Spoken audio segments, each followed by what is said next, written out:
Ian Rapoport was on Pat McAfee, and he had a few interesting things to say regarding the trade situation between the Miami Dolphins and really Jonnu Smith. So we will discuss that. And speaking of Jonnu Smith, with him potentially on the way out, should the Miami Dolphins potentially try to make a deal for Kyle Pitts, who is currently on the trade block? I know Dolphin fans on social media want it. We'll dive into that question a little bit here. Plus, we will discuss a little bit about Jalen Ramsey. Got some more thoughts on the Tyreek Hill situation. And also, we will discuss the Miami Dolphins preseason and so much more. Do me a favor, smash the like button. Subscribe if you're new, and as always, let's get into this.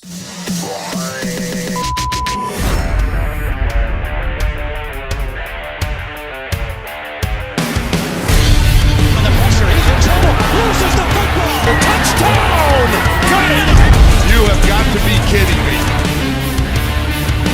Jalen Waddle has a Dolphin touchdown. And he will score! Field down the near side, man open. Touchdown!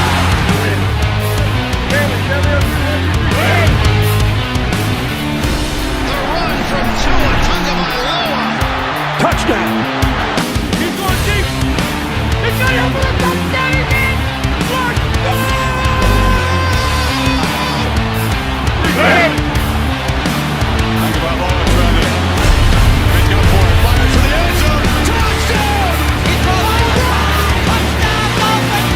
Beautiful day to be a Dolphin fan. Let's go!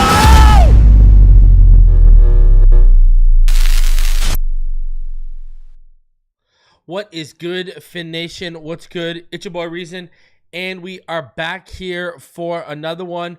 Appreciate each and every one of y'all coming through. Yo, Knight, that's hilarious, bro. I literally saw that too, bro. Even the haters are watching, bro. That's hilarious. That's so funny, Knight. Oh my God. Oh my Lord. They even watch, yo. They'll watch in the shadows, man. They'll talk the most smack. Your haters will talk the most smack about you, but they'll always be the ones that are watching in the shadows the most. That's hilarious, bro. Oh my God. Shout out to Knight. You know, man, shout out to Jennifer Forbush. Shout out to EM Dolphin fans. Shout out to all the subscribers and everyone who's really been holding me down these last couple weeks. And yo, shout out to Reddit. All right? Shout out to Reddit, man. I got sent a thread on Reddit today, and your boy's even winning on Reddit over here, baby. So you know when you won over Reddit, you done won it. So shout out to Reddit. Yo, Patrick, isn't that absolutely hilarious? Yo, you can't make this up, bro. You can't make this up, man. Hi, hater. You know what I'm saying? That's hilarious. Oh, my God. Oh, my Lord. Oh, man. No, you know, chopping up on those segments on Twitter really backfired, huh? Really backfired on that one. Holy jeez. Man. Still got a lot to talk about today. Number one, Stefon Diggs. I don't know, you know, obviously we all know what's up here. You know, he's on the boat with Tusi. You know, this guy's just messing around. Like, it's just absolute nonsense. Well, what's crazy is Scott Zolak went on Boston radio, went on NBC Sports Boston radio, and he basically, you know, Stefon Diggs getting cut in New England is apparently actually on the table. I think that's absolutely funny. You know, that's going to be Kyle, you know, that's going to be Kyle Williams' room, man. I told y'all I loved Kyle Williams coming out, and when they took him, I was like, man, what a great fit that is.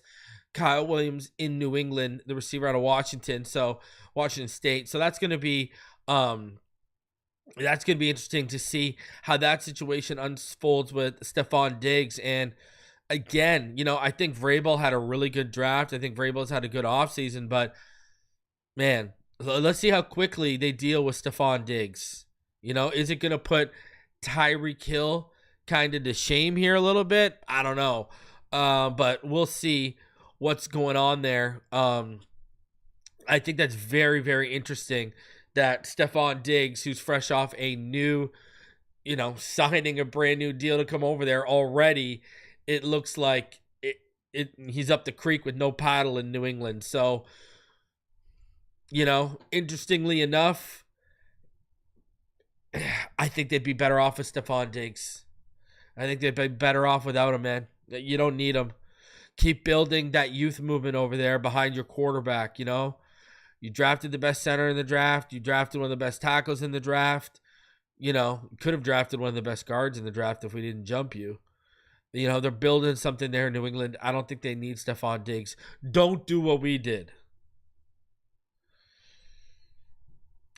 So we'll see how that all works out. And then this Jalen Ramsey situation, I just want to remind everyone, hey, Sunday is June 1st.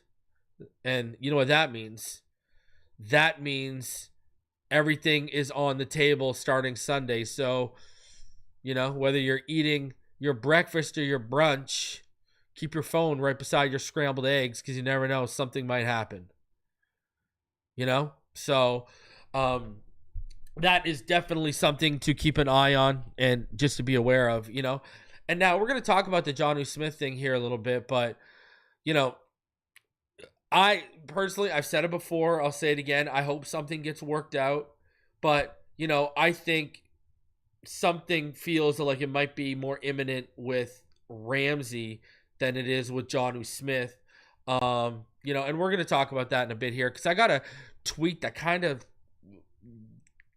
went over everyone's radars because we're Dolphin fans, but when you tie it in with the timing of the Jonnu Smith stuff, it was very interesting that I saw that. So we're going to talk about that. Also, I want to cover a little bit more of that Tyreek stuff. So I dropped that video yesterday morning regarding Tyreek Hill.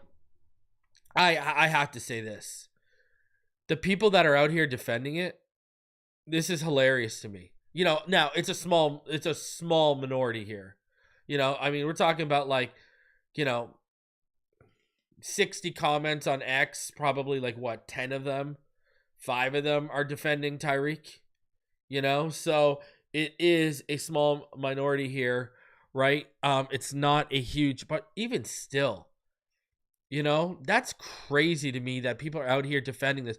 Some people are like, oh, how can you not tell he's trolling? We're trolling about knocking out head coaches now, even if he is, and I covered this, if you listen to what I said yesterday in that video, even if that is trolling, that's in very, very poor taste. I saw something, oh, this is shop talk. Oh, this is just how receivers are. Oh, this is just no, what are you talking about? The fact that people are actually trying to normalize this, to those people I say this, okay? To those people I say this. Go record a video of yourself talking about how you wanted to knock out your boss. Give it whatever reason you want. Your break wasn't long enough, all right? He didn't show you enough respect when the quarterly numbers came in. Whatever reason you want to attach to it, knock yourself out, okay? But record a video of you saying you wanted to knock out your boss. And don't forget, Tyreek doubled down, right? Because he was asked, whoa, what? And he said the head coach, bro. So he doubled down. Don't make sure you got to double down on that video too. Go put it out on social media. Make sure it goes and gets in the hands and in front of the eyes of people in your company and your boss. And let me know how that goes. Let me know how that goes. Let me know if you are still employed the next day. And when HR calls you in, all right? When HR calls you in and deems it as a threat, all right? Let me know how, I was just trolling. Let me know how that argument goes for you. Let me know. Bro, and even worse, if you're in a Fortune 500 company, let me really know how that goes. You'll be blackballed from whatever industry you're in. Yeah, and then let me know how the application process for your new job goes after that. How the interview process goes. How the references are after that. The fact that people are actually out here trying to normalize this, it's hilarious to me. And some of them are those same people I talked about, right? I'll talk about the other portion of these people, all right? It's crazy to me. Same people. They'll look over Tua leading the league in passing yards. They'll look over Tua leading the league in completion percentage. They'll look over Tua leading the league in passer rating. Those are hollow stats. But, Tyreek putting up almost, 1,800 yards. They'll talk about that. They'll highlight Tyreek's production and excuse his poor behavior on and off the field, but they'll make it seem Tua is the guy with the poor on and off field behavior when he's actually got legitimate reason for not being on the field. He's been hurt. Now, it's legitimate, but it's inexcusable at this point because he's not protecting himself, as I've said. It's crazy. It's nuts. One guy is a model citizen. The other guy's a freaking headache. But the headache, the production matters, right? And they don't want to talk about the drops. They don't want to talk about his 2 drops in Kansas City, costing us a 13 to 21 point swing, and Tyreek Hill alone cost us that game. The game shouldn't have came down to a final drive. And I'm not even including the drop at the 26 by Jalen Waddle that led to no points on the drive. Okay? Tyreek Hill alone cost us that game with that 13 to 21 point swing on those 2 plays, the drop at the 30 and the fumble at the 31 recovered for a touchdown.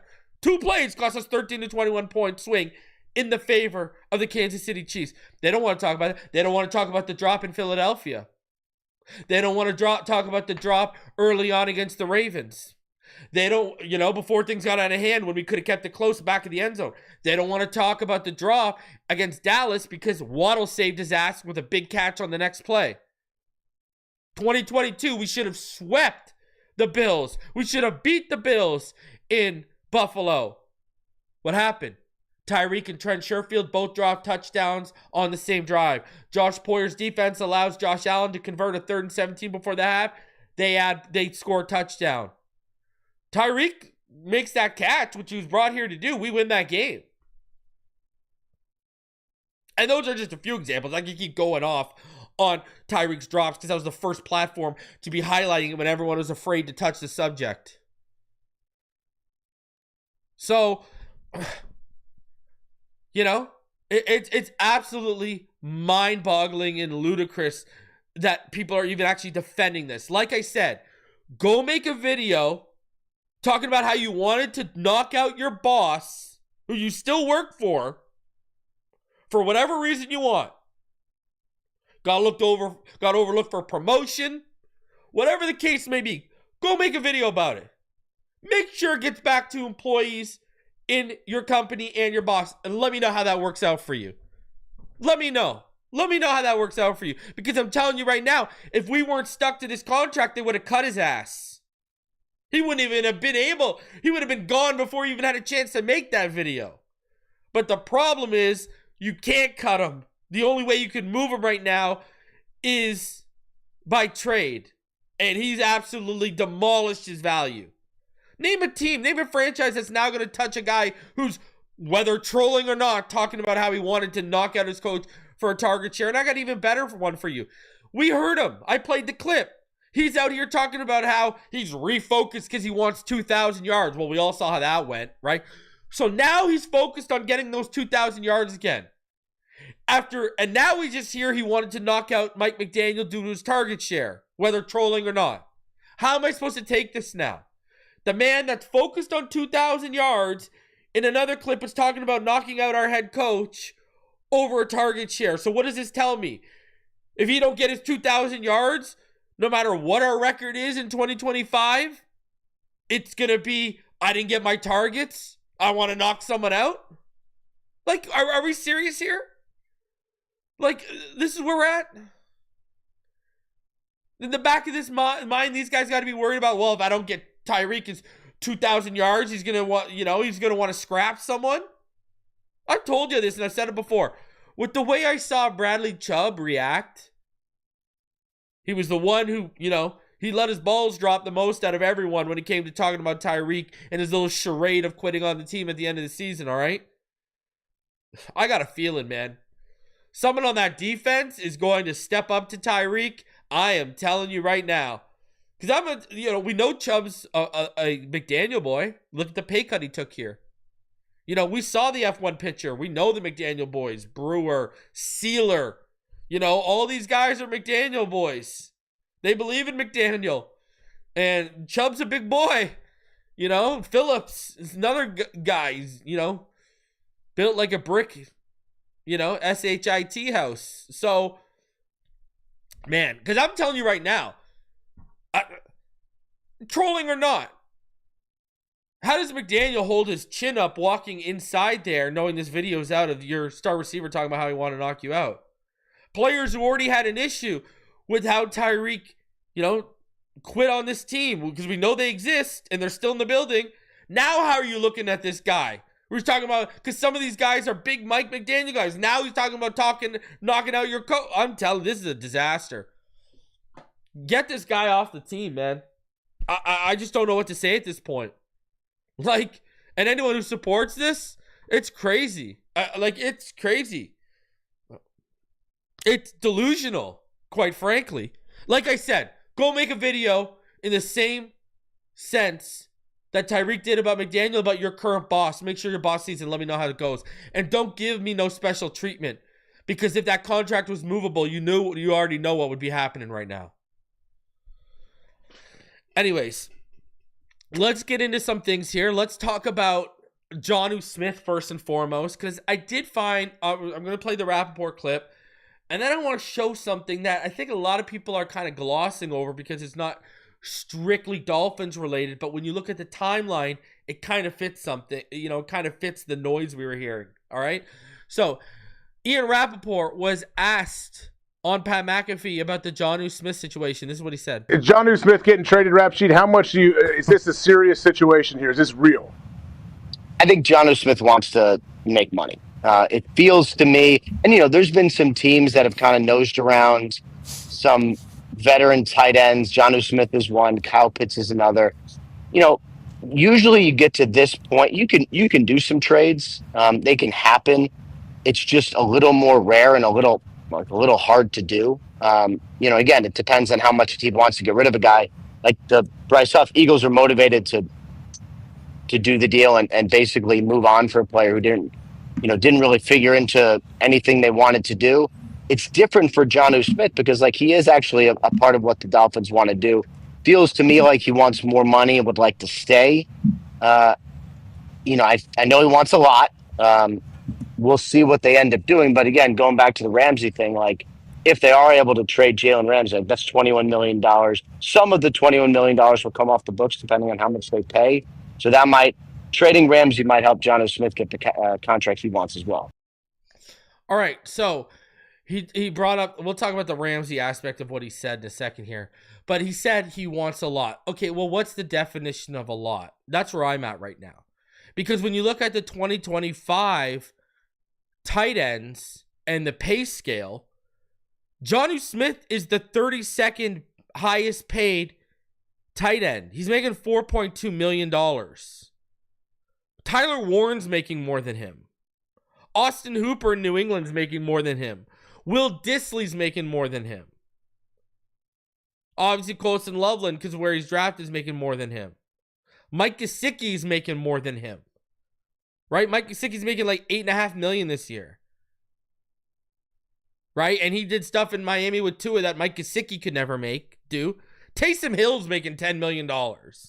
So what are we talking about is a lot here. Now, me and other people in this, shout out to the die bar in the chat. I know Bobby's been told this as well. He's not looking we've heard he's not looking to break the bank. I don't think he's looking for $19 million George Kittle money. I don't even think he's looking for, I don't even know if he's looking for Evan Ingram, Dalton Schultz, or Pat Freiermuth $11.5 to $12 million money. So what's a lot here is where we're at here. So, I get wanting a raise. He's a 32nd highest paid tight end in the league. He's coming off a not only career year, but the best year receiving wise for a tight end in Miami Dolphins history. So I get it. I understand where he's coming from. Now, if he wants 12, 13, 14 million, yes, I would balk at that too. And remember, you see what's being said in the chat right here, right? Johnny wants to retire a Dolphin above all else. And if you also remember too, the thing with Jonnu is he even did his schooling out here, his university out here, right? Right, Florida International. I'd give him Gesicki's deal too. I'm fine with that. 3 years, $25 million, guaranteed $8 million with a 1 year out. Doubles his cash. I would, and agrees. I would 110%. Knight nailed it. Give him Gesicki's money. I'd do that. Because the problem is, what like every noodle is saying, there's not much guaranteed on that deal. So, yeah, is by definition of a lot, would you say going from 4.5 but 4.2 million to 8.5 million is a lot, doubling your salary? Maybe that's deemed as a lot. I don't know. But I don't think we're in a 12 to 14 million dollar, hey, give me crazy money range. I think it's the same thing with Ramsey a little bit. You want some security. Right? Like that's what I think it's coming down to. You want some security. That's it. And because of his performance, that's why he's looking for the security. So, you know, I'm not mad at it if it makes sense. But again, I've also said I had the update for patrons and channel members. What I've been hearing is they want to go towards more 11 personnel. Does Jonnu fit that? Not really. Pharaoh Brown, Julian Hill, Hayden Rucci kind of fit that mold a little bit better than what Jonnu does. But I keep saying with Tyreek out the door, if it's reasonable, Tyreek out the door, why get rid of one of your best weapons right now? I mean, you knew tight end was the next step. I was telling all of y'all in 2023 and then in the 2023 offseason, what did Mike McDaniel say? It's the next evolution. The seams were there. You watched the end of 2023 and Durham Smythe was exploiting them. It's there, man. Now, a lot of stuff can be, but the thing is now, with an athlete like Jonnu, a lot more stuff can be manufactured at the line of scrimmage or behind the line of scrimmage with like screens and et cetera, right? Because he's a better athlete.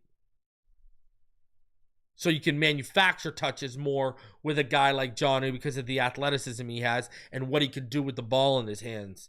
And, you know, his movement ability with the ball in his hands. So, you know, I think if it's a reasonable deal, you know, I think he's better in this offense than Mike Gesicki ever was. You know, now at the end of the day, too, here's what people need to realize. Are the Dolphins pressed to have to trade him? No, yeah, sure, he'll be disgruntled, but do they really have to trade him if they don't want to? No, they don't. They don't. So you're not really like, this is something where, hey man, we're not gonna let you force our hands. You go out and have another good season. Let's talk money. We will give you some money. Because the one thing about Greer and even Shore is they will take care of guys if they continue to produce. So if Jonnu were to go out there and just put his head down and work, I'm sure they would probably give him a reasonable deal. Now that's if they didn't draft someone in next year's draft, et cetera, et cetera.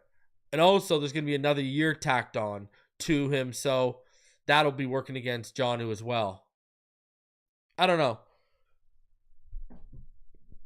I would have, you know, if it's reasonable, I'd be open to him. That's what now, if it's 12 to 14 million, okay. Sorry, bro. Either we're going to try and get a good return or you're going to play it out.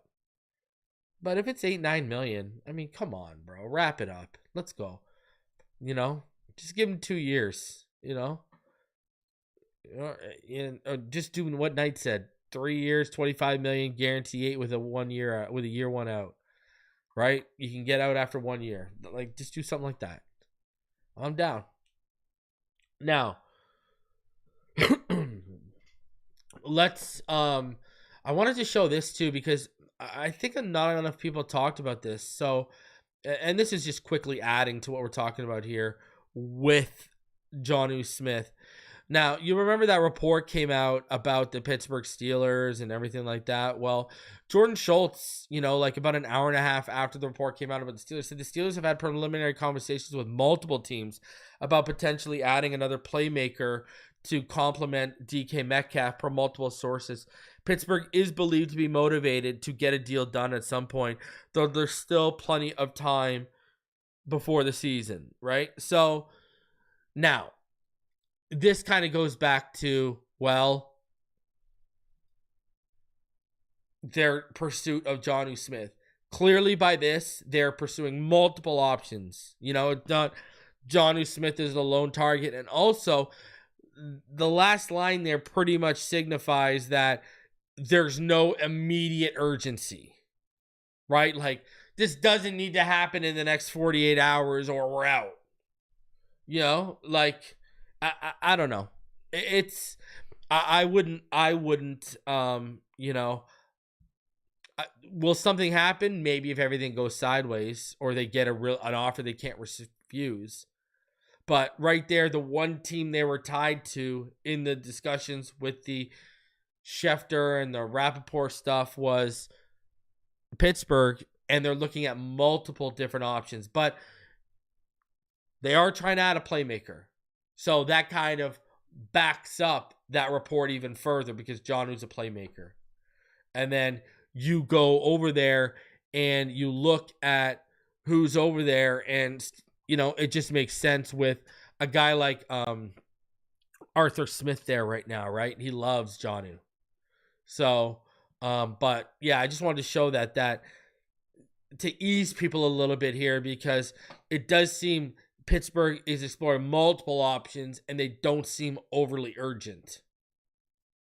So keep that in mind, all right? Now, let's get into the Kyle Pitts thing, because with Jonnu Smith potentially on the way out, I've seen Dolphin fans have just been like, hey, what about Kyle Pitts? He's on the trade block. And Kyle Pitts was added to the trade block right here. You can see multiple teams have reached out to the Falcons about the availability of Kyle Pitts. Nothing is imminent. Atlanta would prefer to keep him, but I'm told it would take at least a day 2 pick to even spark serious talks.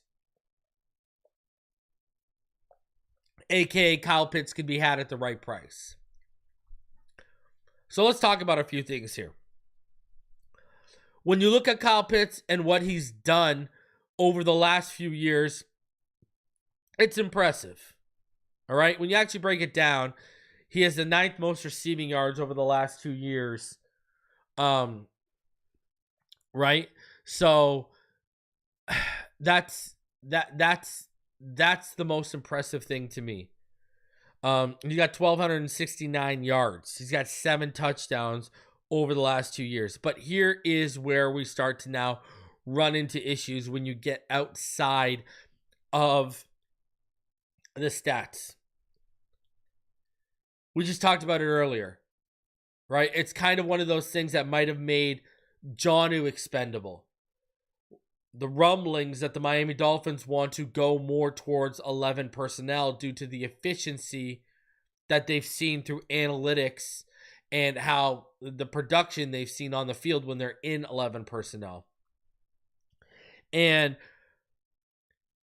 Kyle Pitts is not a great 11 personnel fit. That's where we're going. He's not a great blocker. Like, let me put some things into perspective for you guys right now, okay? When you actually look at it, first of all, they ran almost entirely 11 personnel last year, did the Falcons. The Falcons were the number 1 team in 11 personnel in the NFL last year, okay? 85.54% of their offense was ran at 11 personnel. About 1,086 snaps came out of 11 personnel last year. Only 2 teams ran 11 personnel at 80% or higher. The Rams at 81.25%, the Atlanta Falcons at 85.54%. Okay? The Miami Dolphins ran the 30th most 11 personnel last year. We only ran at about 38.35%. And they want to increase that number last year over what it was last year, right? And When you look at his blocking, it's not great. Like, when you actually see and you actually watch the film of what they were doing in Atlanta, because I had put it on over the last, 48 hours. I put it on and I've been watching a little bit because, remember, we were all high on him coming out. He's a better athlete than Jonnu Smith, all right? Right? We're talking about a guy who runs a 4.44 40 when he was 245 pounds, 6'5" and a half. All right? Like, he had an elite RAS when you break it all down. So, a lot of us were high, and he was obviously picked 4th overall, so the Atlanta Falcons were high on him too. But the issue is when you look at and you start breaking down the snaps over in Atlanta, all right? Now, what they would do in Atlanta is Charlie Warner would come in for all of the run block, the majority of the run blocking, all right? So let me put it in perspective for you. Kyle Pitts last year, he had about 708 snaps, all right? Charlie Warner had about 458, all right? Warner had 49 pass blocking snaps. Kyle Pitts had 24. Warner had about 322 run blocking snaps. Kyle Pitts had 197. Like, you would see it, right? They would rotate Algier in for Bijan Robinson. They would rotate Warner in for Kyle Pitts and rundowns. Like, you would see it right on film. A team that was, when they went to inline necessity blocking, Pitts was coming off the field. Now, they did use him inline more than they had in previous years last year. And they were clearly not liking the results by the end of the year. I mean, go look at the Raiders in December. He's playing the Raiders in December, and they gave him 22 snaps. And then the next week against the Giants, they kind of tried to minimize his 11 personnel snaps.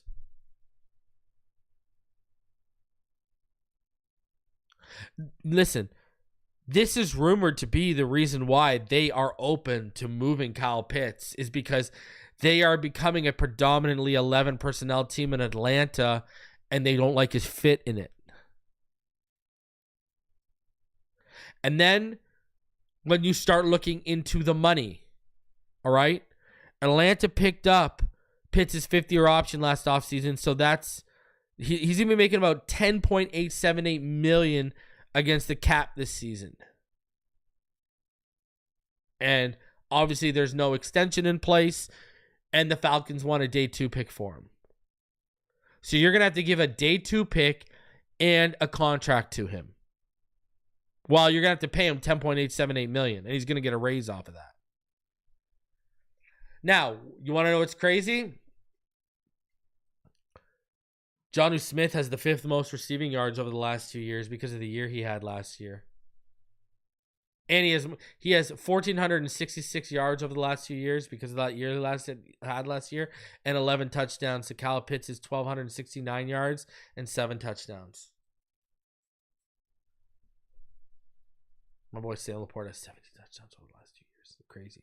But now you got to start looking at the money. Okay, what's he going to cost? So, Kyle Pitts, I just said, is 1,269 yards. He has the 9th most receiving yards over the last 2 years.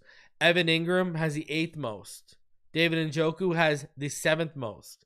TJ Hawkinson has the 6th most. Now, Kyle Pitts has 2 more touchdowns than Evan Ingram and TJ Hawkinson, who has 5, but 4 less than Njoku, who has 11.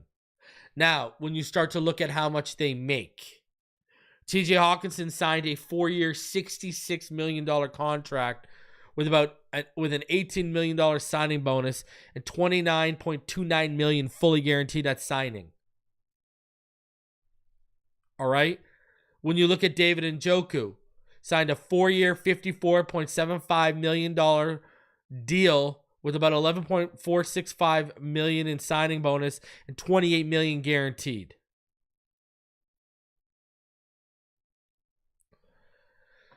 Now, when you look at Evan Ingram, he signed a 2-year, $23 million contract with the Broncos, $8 million signing bonus, and about $16.5 million guaranteed. So, I mean, it's going to be bank. Like, it's going to be bank. You know, you're talking about this guy's going to be making, like, he's going to be making some serious money here. You look at the average, right? Those guys that we were just talking about, the average was falling in from $11.5 million all the way up to about $16.5 with Hawkinson. Now, he's not making TJ Hawkinson money. Would you pay him in Njoku money? It's about $13.68 million. Evan Ingram's about, so let's realistically, he's going to cost you $11.5 to $13.5 million, give or take $500,000 to $1 million. Like, that is some serious bank. And if they already don't want to pay Jonnu right now, and Jonnu just had a career year and he had the best receiving season for a tight end in team history, what makes you think they're going to want to pony up $11.5 to $13.5 million? I just don't see it happening. I don't see that as realistic. If they're balking at Jonnu, what are they going to say? And they got to give a draft pick. And then when you start breaking down, okay, if this team truly wants to go more 11 personnel like we've been hearing, why would you give up that asset and that money for someone who's not ideal for that?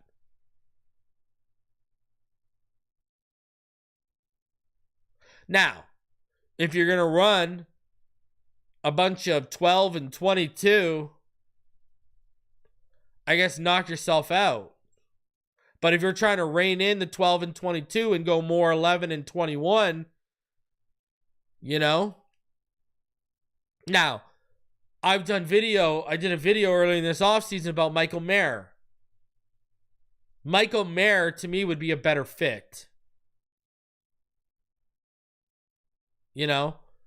Michael Mayer, to me, would be a better fit. I did a video earlier this season on it. You know, and earlier this offseason on it, sorry. I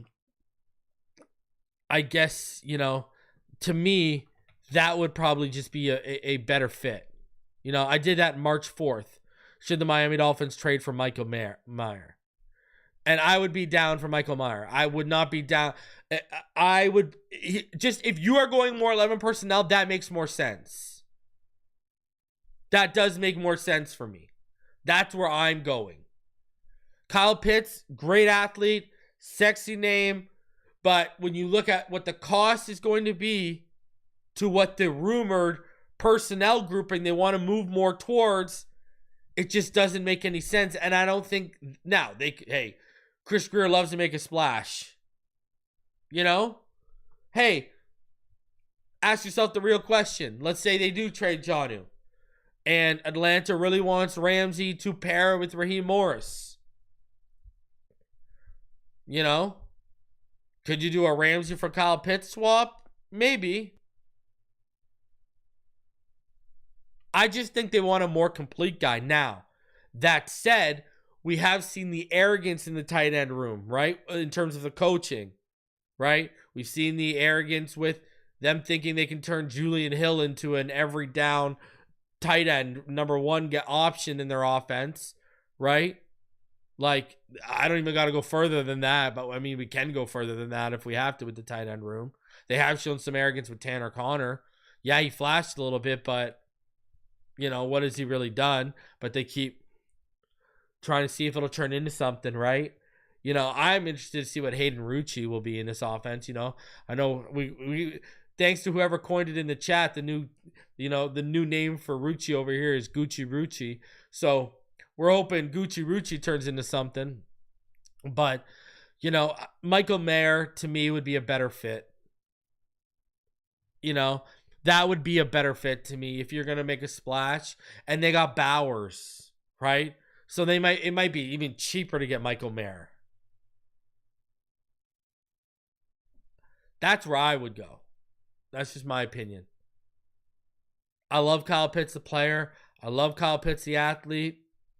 But if they're balking at Jonnu at his asking price, and again, 11 personnel is making Kyle Pitts expendable out there in Atlanta,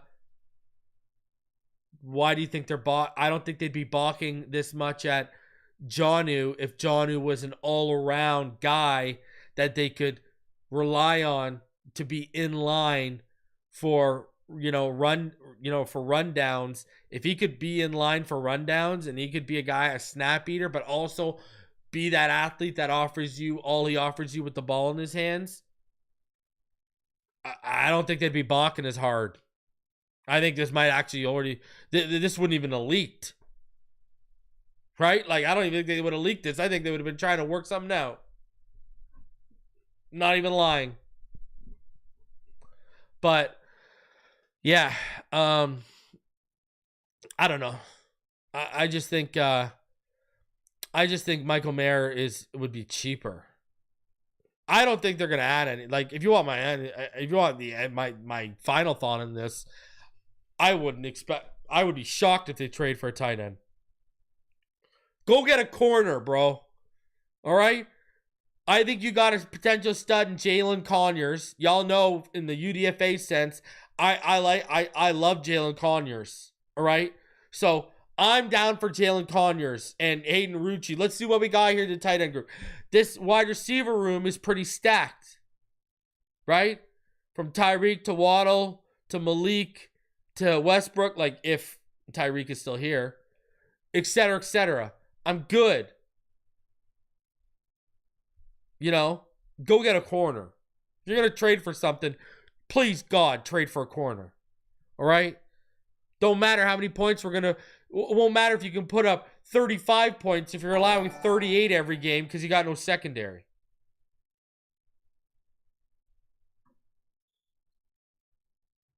So that's where I stand. If you want my honest opinion, go. I would love to get Noah Fant.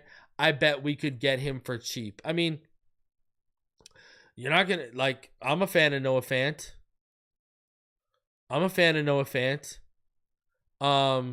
But he's in Seattle right now, isn't he? He's in Seattle, right? Yeah, and he's got he's got a big cap hit this year.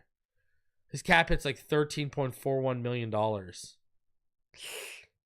Oh boy. That is a cap hit and a half. So, and his cash in 2025 is about $9 million. So, who is HC? I have no idea. I'm hearing HC is a bad coach. Do you mean like the head coach? Are you talking about Mike McDaniel? Oh, he's in Denver, right? Is Noah Fant in Denver? He's in Seattle, isn't he? Or is he a free agent right now?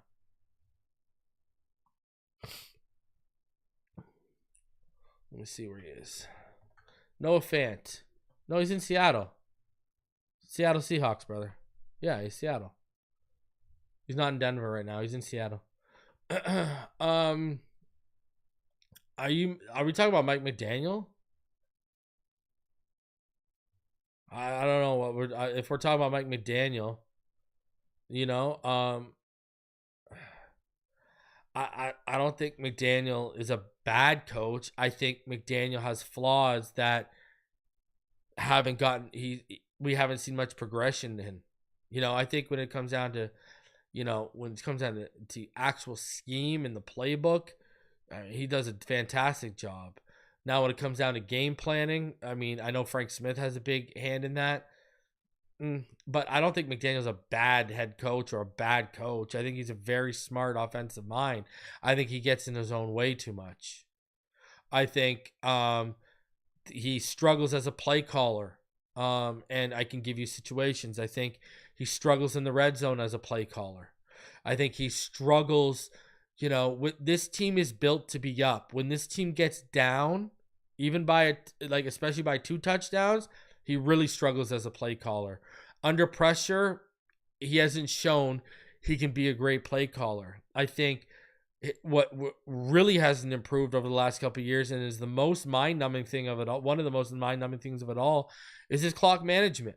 I think his clock and time management is terrible. With all the motions we have in this offense, Tua should be getting to that line of scrimmage with about 20 seconds left. I mean, you've heard Tua talk about it.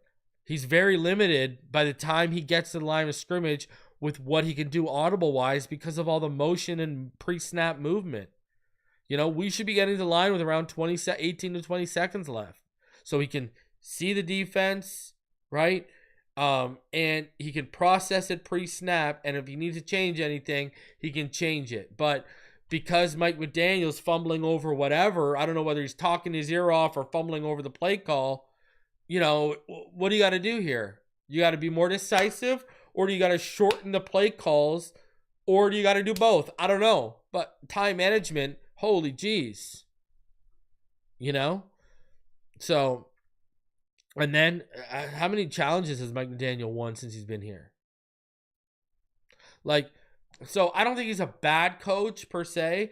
I think he's a flawed coach, and his flaws have gone from, okay, he needs to grow in these areas, to they become painfully glaring at times, and they cost us games. I mean, go look at the play calling sequence when Tua was about to bring us within 1 score in the 3rd quarter of the Green Bay Packers game. You want to go lose some hair right now? Go back and watch that play calling sequence. And that's just one example. So, you know, it is what it is. And his personnel usage in key times too. Like, I mean, again, we've seen times where he's in the red zone, 3rd down, and he takes Tyreek and Waddle off. And you got a bunch of Jags trying to make a play when we need it in the red zone on 3rd down. It's crazy. Like, you'll be like, what? So, you know, like, you pay these guys $60 million between the two of them, and you take them off the field in critical moments in the red zone on 3rd down? What are we doing right now?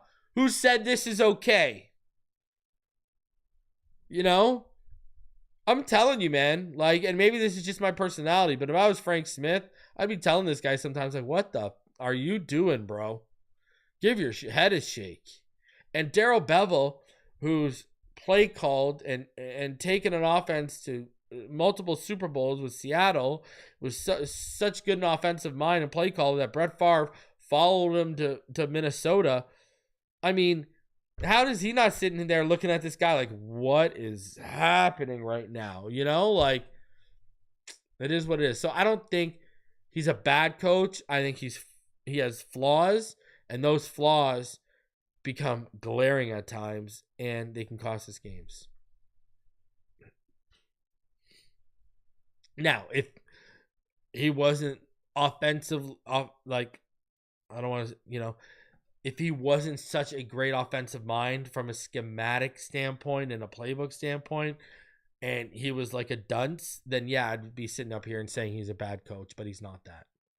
So, you know, I would say that. Just can't go there. Now, just a update for each and every one of you. Over 376 of you in the chat right now. Smash that like button. The Dolphins will have 2 joint practices in Detroit with the Lions before their Saturday, August 16th game. Dan Campbell announced this yesterday. Before that, the Phins will play at Chicago on Sunday, August 10th, after 1 joint practice session with the Bears. Apparently, it is also going to be 1 joint practice with the Jaguars as well. So, it's going to be 1 joint practice with the Jags before they play them in Miami to wrap up preseason. 1 joint practice with the Bears, and 2 joint practice with the Lions, man. That Lions joint practice, man, I wish that was in Miami. Oof. I wish that was in Miami. I really do. My God. But because I'd be circling that date, let me just tell you that. Even though it's going to be my 10-year wedding anniversary at the beginning of August, I'd be telling the wife, listen, I got to plan around it, so I got to get down there. So we'll see. Right now, I'm thinking about the Jacksonville joint practice and coming down for that week. That's what I'm initially thinking. I still got some stuff to work out, So, guys, do me the favor, smash the like button. Subscribe if you are new as you come through. I am going to get out of here. And, hey, man, next week, a lot of stuff going down. Just remember, we got a lot of key dates coming up right here. All right, so we got mandatory minicamp coming up. OT, 10th from the 10th to the 12th. OTAs this week. Media availabilities this week. I think McDaniel's speaking either Monday or Tuesday, so we're gonna have a lot to talk about this week. And I'm gonna have Brandon Tobin on this week. All right, smash the like button. Subscribe if you're new. Fins up all day, every day. We'll catch you on the next one. Appreciate y'all. Love y'all.